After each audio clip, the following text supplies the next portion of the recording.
Okay, so I'm recording now and just want to welcome everybody to today's weekly leadership roundtable, where we talk about all things around bringing humanity to the heart of transformation. And actually, one of the things that we say about this is that if we can bring humanity, genuine humanity, into the heart of our transformations, we are more likely to accelerate that transformation as a result. So it's not a bad outcome if you think about it. Now, notice how I use the word humanity as opposed to human or people-centered transformation. I think the term humanity-centered transformation is probably a lot more deeper and a lot more effective. So that's what we're about. And each one of these weekly roundtables talks about one tiny little aspect of that, bringing humanity to the heart of transformation. How do we humanize it? And today what we're doing is we're talking about something which is a technique. And it's a technique that comes out of the 50s around the world of advertising. So we're talking today about the design, the delivery, and the design, the delivery, and the deployment of our transformation. So that's what I'm talking about today. So how do we design, deliver, and deploy transformation at that kind of sweet spot? And I don't know about you, but if you're involved in change or transformation at the moment, or indeed if you have been in the past, what I've certainly experienced is this: it might be a technology project or program. So what happens is there's a great amount of work that people do to understand the user, to understand the target audience, and then what happens is we kind of switch off, and all of a sudden all of our timelines are based on the release of features and functions of that technology. So all of a sudden, the construct of the environment takes over when we deliver and what we deliver in the deployment and the delivery. So really what we're talking about today is how do we humanize end to end? And it's really about human expectation as well as change acceptance. And just for everybody to also just to click in, it's not a webinar, you know, it's me, it's Mel Ross. For those of you that know me, I'm going to talk for a wee while, but I really want to just, you know, get it into a discussion. So if I talk for 20, 30 minutes max, we'll have some time to answer questions, to share some stories, to even just think about something that comes up for you. Let's just break it down. Let's just flatten it out. So that's what today is all about. Alrighty, so let's crack on. What do I want to cover on today's agenda? What I want to do is I want to talk about that sweet spot for change adoption, but I also want to share with you a technique that we use, and it's a technique that's been used by huge brands and really, you know, effective people that have absolutely shifted markets, people that have created new markets within sectors as well as disrupted existing sectors. And we're going to talk about that technique today, as well as that sweet spot. So I'm going to start by sharing this quote with you, and I think it's a wonderful quote, and it's a quote that says, "To sell something surprising, make it familiar. To sell something familiar, make it surprising." Now, if you start breaking down that really talks about this kind of technique that I want to share with you today. In order for us to really engage people, we have to help them become inspired and to motivate them around what they're already familiar with, around what they're already doing. But equally, if we are delivering something that is new to them, what we don't want to do is we don't want to scare them off and get them to, you know, run in the opposite direction, or at least be, you know, a rabbit in the headlight where they're completely and utterly stuck and they don't want to engage at all. So we want to give them a sense of familiarity there with new. So it's surprise in familiar and familiar in new and surprise. And that's what this technique is all about. So the technique is all about the principle of Maya. So just quickly, I just want to ask, how many people have heard of the Maya principle or the idea of Maya? And no, it's not an ancient civilization where we put chocolate in our chili. It's actually a really, really cool technique. So I've got a thumbs up from Lorraine. Vivian, you've heard of it. David, you've heard of it. Great. So the key thing is using Maya within our change and transformation in order for us to humanize it, in order for us to bring humanity into it, into the center of it, and therefore hopefully to accelerate it. So that's what this sweet spot is all about. So let's understand a little bit more about Maya. First and foremost, what does it stand for? M-A-Y. YA. And it stands for most advanced yet acceptable. And it directly relates to the quote that I've just given, doesn't it? It's the most advanced in terms of what we provide for the future, but it's also acceptable because there is a sense of familiarity there. And I think that is super important. So it's not, the tech team telling us, yes, we've got that new function, that functional feature ready in the technology, so we can deploy it next week because it's ready and it's tested. It's about whether it is right for the audience at that particular time. So that's what this is really about. It's not just in design, it's actually beyond that. So designing for humans, we've got to be aligned with the future as well. So how do we apply Maya? Well, in order for us to apply Maya, we need two very important things. The first thing we need is we need to understand our current state. We need to understand what we call the zone of familiarity. And this zone of familiarity is not based on user groups. It's not based on loads of employee opinion surveys. What this is based on is it's based on our ability to map and observe the truth, the facts of what our end users are doing, how they are thinking, how they are behaving. So it's habitat and habit. It's norms and rituals and beliefs that we're trying to capture here. It's the truth and fact of what people are thinking and doing, not the perception in somebody's reality. Because what people have in their reality is often very different to truth and fact. So what we're trying to do here is objectively understand that zone of familiarity in terms of habit, habitat, environment, norms, rituals, and beliefs. And then the other end of the spectrum that we need in order for us then to create and use Maya in our mapping is what we call the zone of possibility. And the zone of possibility really is that kind of art of the possible. It's that audacious goal. It's that thing that's bigger than us. And I'm going to talk about that a little bit more in a moment, because it's important for us to really understand how far we want to go with this zone of possibility if we are going to humanize our transformation, if we want to really connect with the humans. And then once we've got that first bit sorted and we've got that real audacious goal or purpose that we can connect the humans to, then we can start using the concept of Maya to deploy and deliver our transformation, not just design it. So that's what's really important here. So it's that end-to-end use of a principle that is certainly something that's familiar to a lot of people in the world of product design. But if we take it beyond, then it can really help us in our efforts to humanize transformation. So I'm going to take us through each one of those really briefly. So the zone of familiarity, how do we gather the data that really gives us truth and fact rather than just perception of individual or group reality?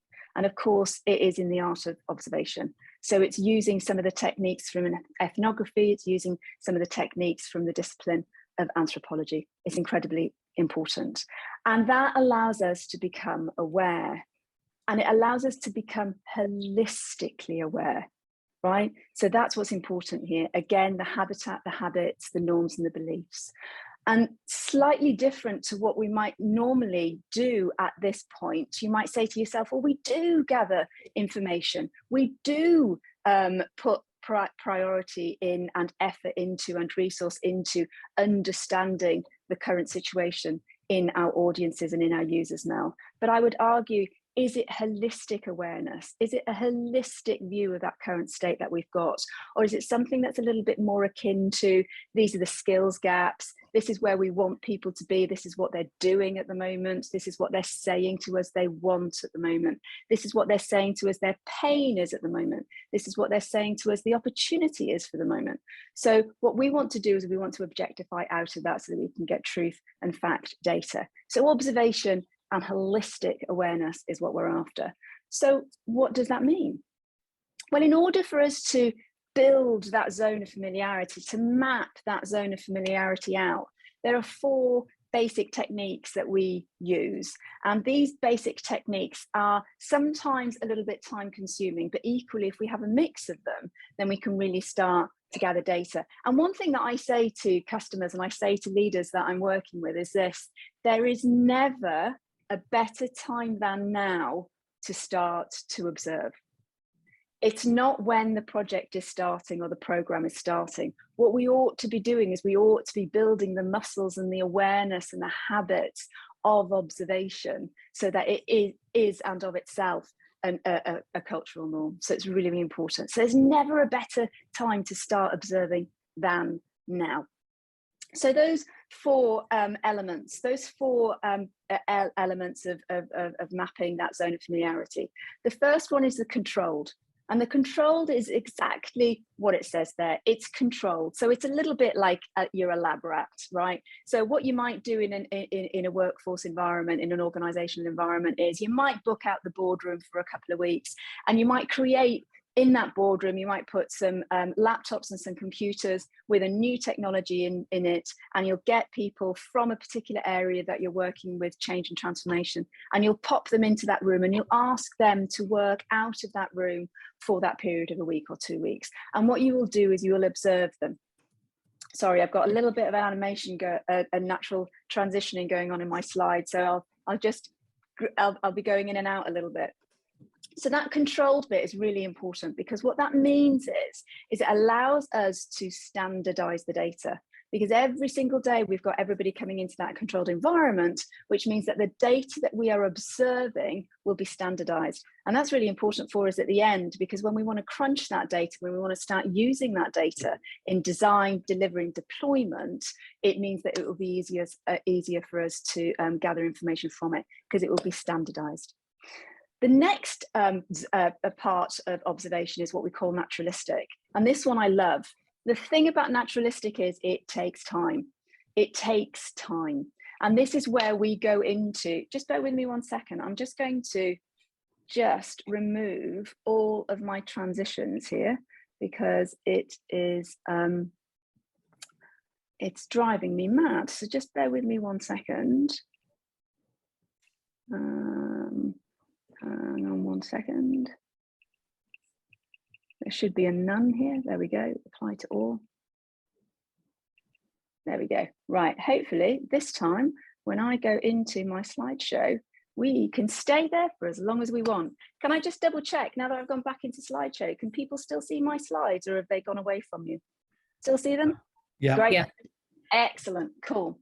So controlled, as I said, you can actually do controlled observation and gather data over a shorter period of time, because you're literally creating a lab, a clinical environment for people to come into, and the data is standardized, which is great. When you get into naturalistic, it's deeper, it's even more real in terms of what you're getting. It's more factual, because you are putting yourself in that individual's environment. So this is where you're shadowing.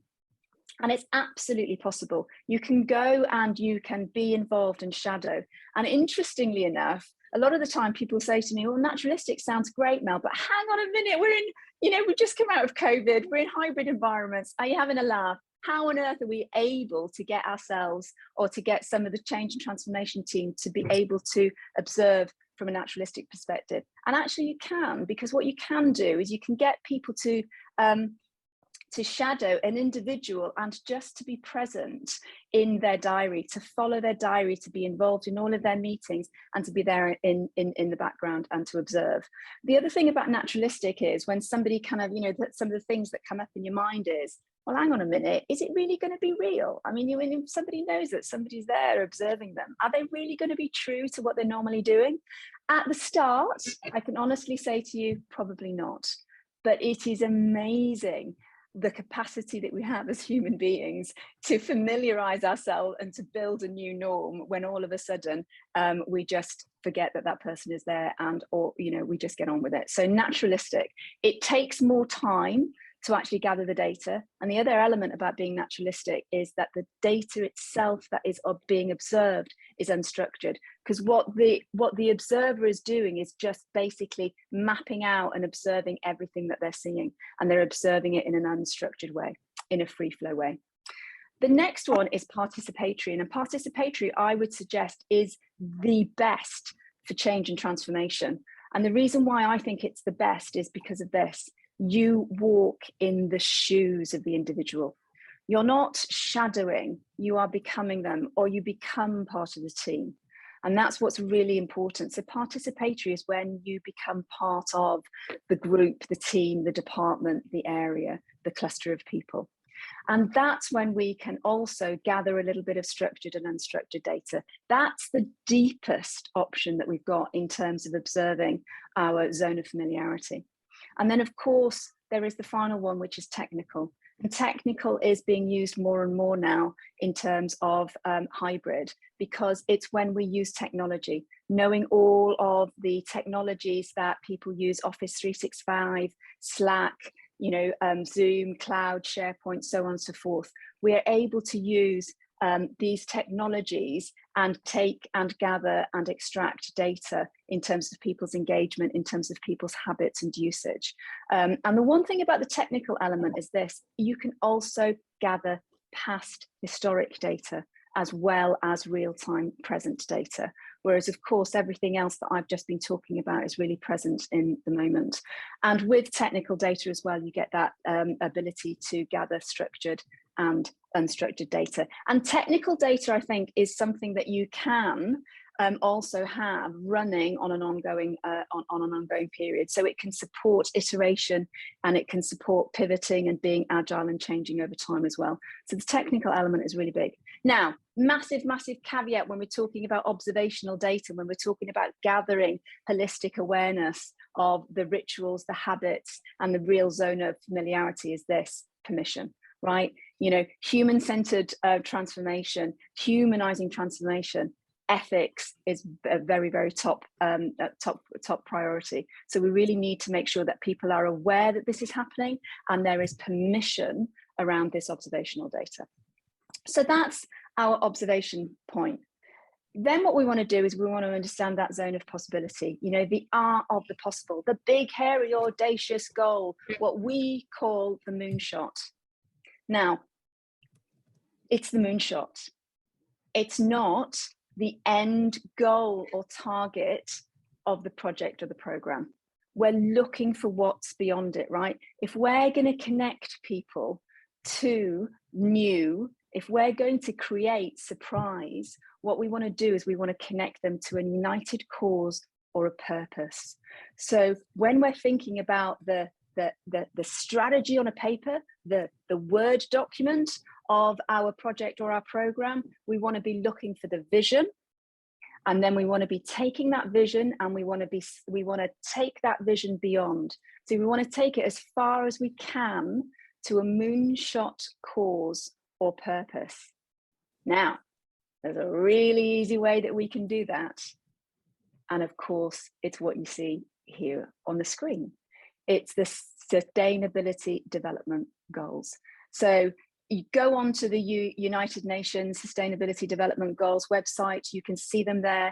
Also, if you go to the World Economic Forum, what you will have in the intelligence briefing area in the World Economic Forum website is you will have dynamic diagrams that show the progress and the current state globally for each one of the Sustainability Development Goals, which is brilliant because that can really help you tie your transformation or change directly to an element of one of the SDGs.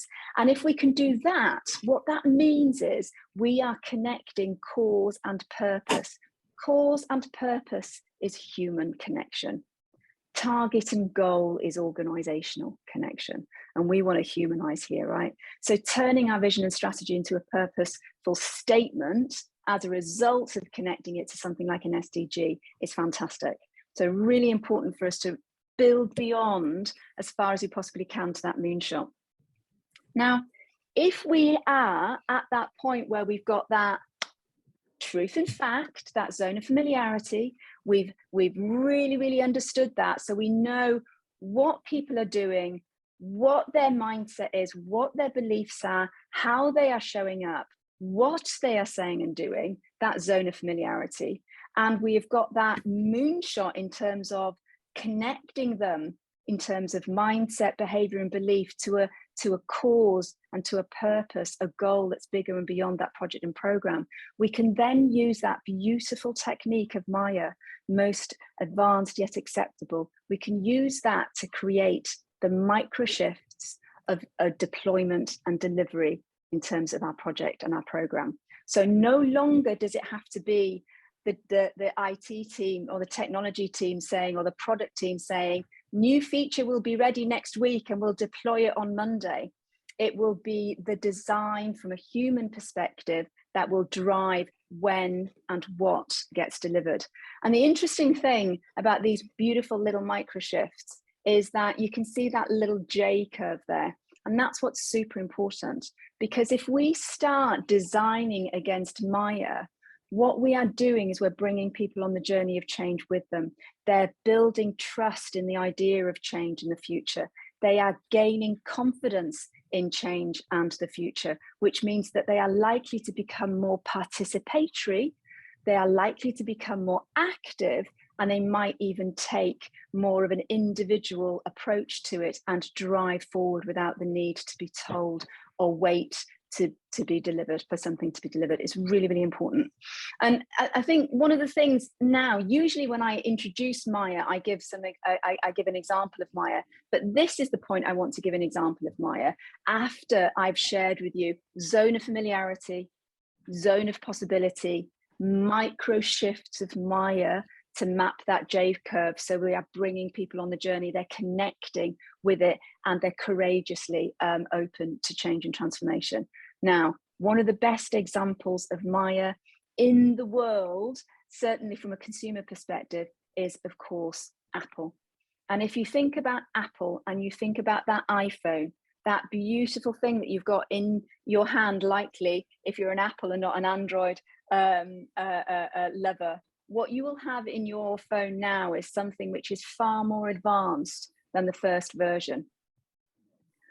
And that's not just that, but if you think back to 2001, maybe 2002, when Apple designed the iPhone, it was in the 90s. They knew what they wanted to design. They knew what they wanted to do with the market. They knew how they wanted to disrupt the market, just like Elon Musk does.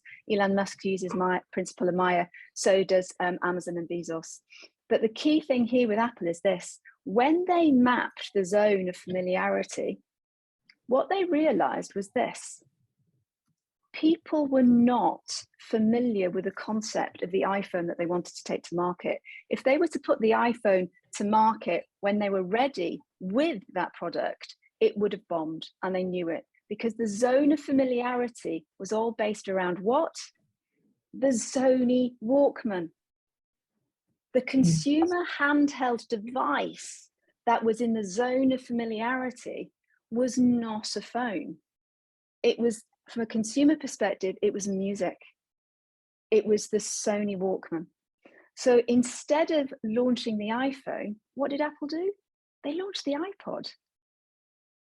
They were in the zone of familiarity, but they were nudging. They were bringing in something new, but giving it familiarity. They launched the iPod. And if you look at one of the early versions of the iPod, you will notice something really interesting about it. It's got press buttons, just like the Sony Walkman. So in terms of not just the device itself being music instead of phone device, smartphone device, it was a music device. It also had some of the features and functions to map to that zone of familiarity. And of course, over time, once people were used to using the iPhone and adoption was there, then the features and functions started to be introduced, the touch screen, et cetera, et cetera. And once they got those micro Maya shifts to a point, they were ready to launch the iPhone in 2007. And that's a fantastic example of the use of Maya and micro shifts of features and functions that are absolutely mapped to Maya, but knowing that start point of the zone of familiarity, really understanding where the fact was in terms of the current environment of the consumers. And Apple already had their moonshot, right? They already knew what they wanted to do in terms of disrupting the market with the iPhone, but they were willing to map to Maya to get there. And that's what's so incredibly important and magical about using this concept for change and transformation. Given everything that I've just said to you, before we kind of open out today into discussion for thoughts or questions and this, that, and the other, Maya is brilliant. Zone of familiarity, brilliant. Out of the possible, zone of possibility, brilliant. And that lovely J curve is brilliant. But there's some banana skins that we need to be aware of. We don't want to slip up with some obvious things. And one of the most obvious things is when you see that J curve and you see those micro shifts, that doesn't mean go slow. As I always say, and those of you that know me, it's not about going slow, it's about going small. Small does not mean slow. And the other banana skin is designing backwards. So what do I mean by that? Let's go back to this slide very briefly. Now, a lot of change and transformation will tend to, at some point, design backwards. And what I mean by that is, let's understand where people are at today and help them from today be a little bit smarter, be a little bit wiser, be a little bit more autonomous, be a little bit more based on what they are today. That's designing and creating from the current state or the past. That's not what we want to do when we're thinking about transformation, right? Transformation is difference. Transformation is being and becoming different. It's not just changing to be smarter or a little bit faster. What it's doing is it's genuinely transforming us. So what we want to do is we want to create our micro shifts based solely on the moonshot, which is exactly what Apple knew that they needed to do. So base your creation and your design on the moonshot, use your past historic data as your measurement. So we always say, design forward, measure backwards. Don't design backwards. Don't measure forwards. And a lot of change and transformation does do that. And you might think, God, that just seems so obvious. But it is incredible how we seem to measure what we want to achieve, as opposed to measuring what we have achieved and designing forward. It's a tiny little shift and pivot, but it's profound when we're thinking about change and transformation. Really, really, really, really important. So my little tips for today: small does not mean slow. I can't stress that enough. And the other thing, as I mentioned last week as well, because it was similar in topic last week, if it's too hard, the likelihood is that it's not small enough. It's that simple. If it's too hard, it's likely not small enough. Yeah, so you're pushing somebody a little bit too far out of their zone. And more than anything else, in our use of design thinking, it's not for just the design of the end state. We want to use design thinking, Maya, for the deployment and the delivery of the human all the way through, not just necessarily at the start. So that takes us bang on nearly to 1:30, which is brilliant. So that means you've got a full 15 minutes for people to go, oh my God, what did you say? I'm trying to get my head around it. Or I've got some questions. That would be fantastic. So start thinking about those questions, everybody, because I really want to get a little bit of conversation going. But the thing about it is this: Maya is a lesser known technique because it comes from the world of advertising. It is a fantastically powerful and profound technique for us to use in the design, the delivery, and the deployment of change and transformation within our organizations. It can guide us into the future without losing sight of who we are, thinking about that zone of familiarity, thinking about that zone of possibility, and mapping Maya in a J curve from one point to the next.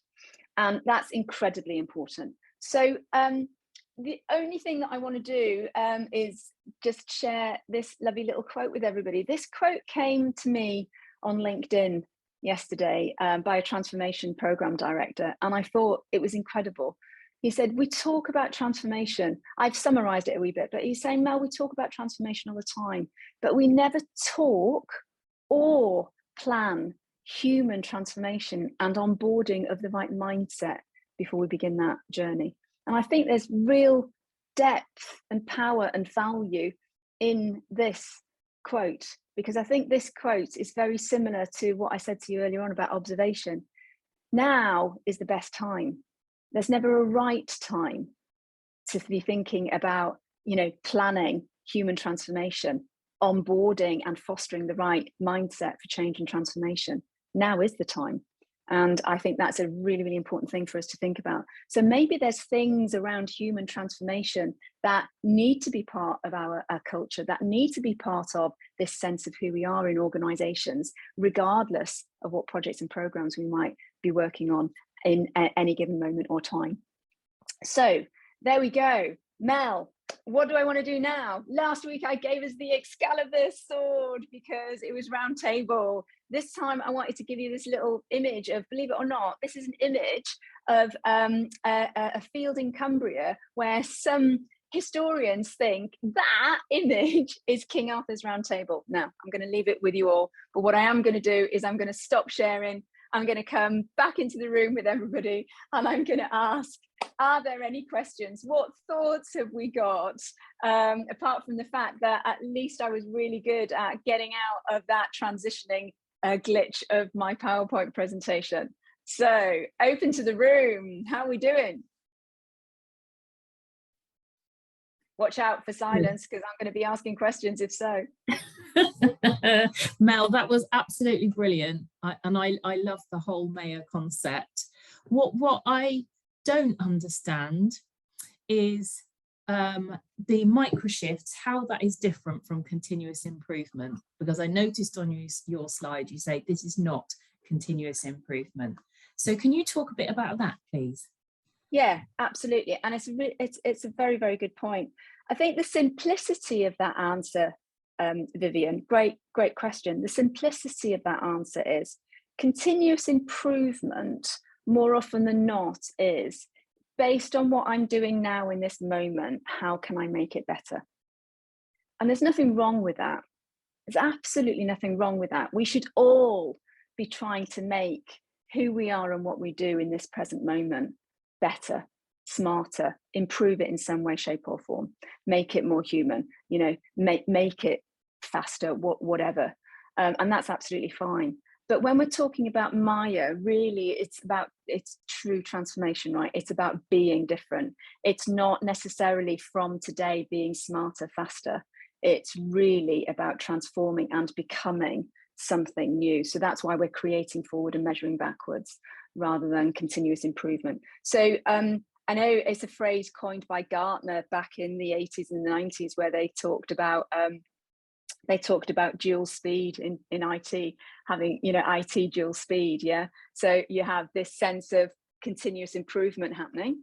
And then above that, what you've got is this kind of like transformative kind of cadence going as well. And I think that two-speed IT can, you know, maybe partway talk to that as well. Does that help? Cool, thank you. Thanks, Mel.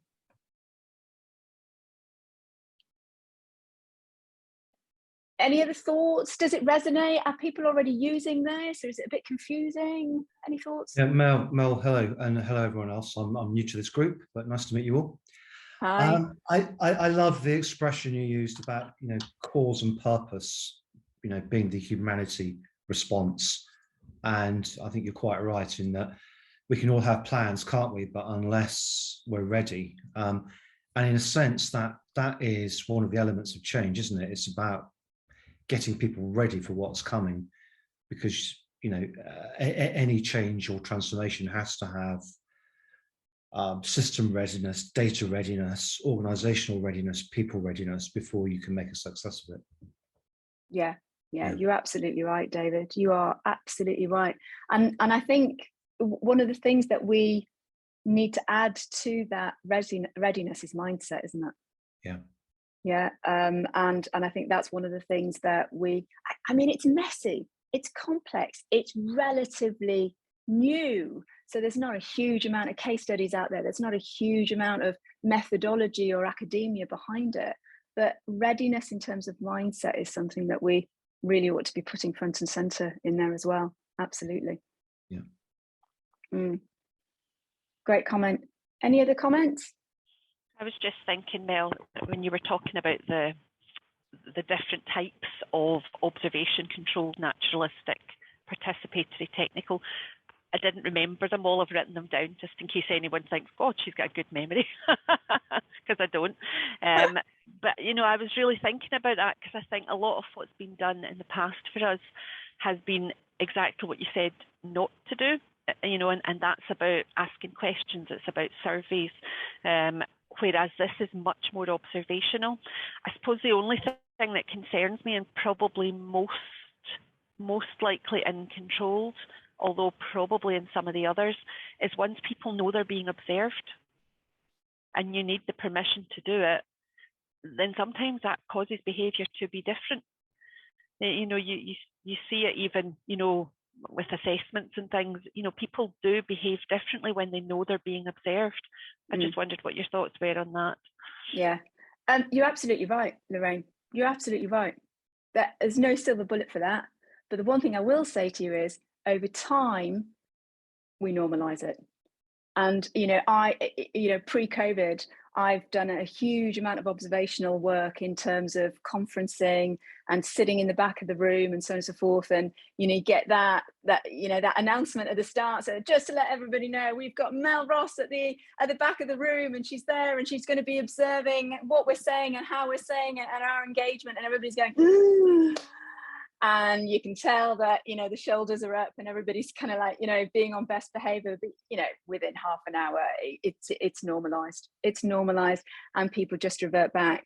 And the key thing here is the strength of who we are, right? The strength of our zone of familiarity, our habits, our identity is a hell of a lot stronger than having an individual at the back of the room observing us. So it's, you know, we fall into those really, really deep neural pathways, those habits that we've got.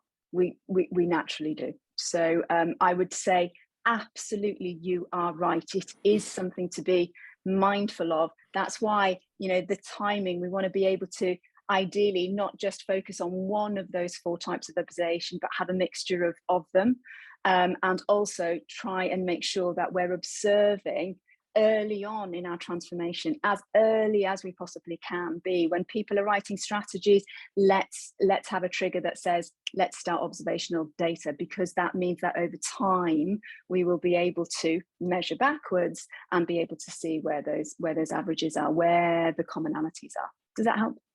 It does. Thank you so much. No worries. Cool. I don't know if I want to condone it, but I've seen hangovers used quite effectively, where where a group will be taken out the night before, so the next morning they all walk into the room a little bit vulnerable, and then they're a little bit more open in how they're engaging with the session, Lorraine. So I don't know, a 24 pack of Carlsberg might be the answer there. Love it. It's brilliant. Mel, I really liked seeing you sort of introduce the sustainability goals. You know, there's that sort of representation of societal values within the work which you're doing, and there's some quite interesting work to see that actually, if you look at sort of FTSE 100 companies, those that align themselves with those goals have higher revenues, they have higher profit margins, so you can directly correlate the purpose of an organization to the outputs which is spinning out the other end. And I think that really helps people sort of see that future vision, that they're buying into it. There's less mental barriers to sort of adoption of, right, I don't necessarily understand yet, but I'm going to go with Mel, I'm going to see where this leads. And I think that within itself is an absolute catalyst. Yeah, and you know, when you connect to cause and purpose, there's a sense of community. So you're no longer talking about culture, you're talking about community. And when people are connected from a community perspective, David, they're probably happier. They care about each other. When people care about each other, when people are happier, and you know, you've got things like the happiness index out there now, you can see that profitability rockets. You know, you can see that when people are happier, there's less sick days. You can see when people are happier, productivity increases.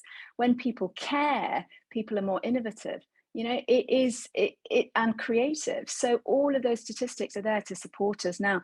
And you know, and thank you, by the way, you're trusting me. I like that. You're going to trust the process. I'm trusting in you, Mel. I'm going to see where it goes. So that was a brilliant little throwaway comment there, David. I'm gonna call you out on that one a little bit later on as well. But the key thing is this, right? I think a lot of people at the moment are running around trying to understand putting people, users at the heart of transformation. And I argue that what we ought to be doing is putting humanity at the heart of transformation, because it's bigger, it's broader, it's something for all of us to connect to. And one of the other things as well with SDGs is it allows us to be uniquely individual. I can connect to it based on who am I and my life.